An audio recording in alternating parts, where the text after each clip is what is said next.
Bom dia, amigos do YouTube. Elvio Divino falando da cidade de Uberlândia, Minas Gerais, Triângulo Mineiro, Brasil, uai.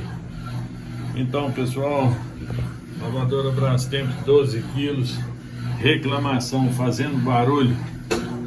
O que é, pessoal? Ó, suporte aqui, ó, quebrou, ó. Tava raspando na correia, entendeu? Porque arrebentou o tirante aqui, ó, e ela trepidava na hora de centrifugar. Então, com isso, quebrou o protetor da correia. Pode eliminar? Se não tiver criança animal doméstico, pode eliminar. No caso aqui, eu eliminei, é só adulto, tá? Eliminei. Vou regular o pé dela agora, que ela tá trepidando.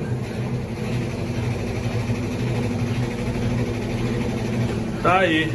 Que o Senhor nos abençoe para todos sempre, que assim seja. Inscreva no canal, deixa o seu like.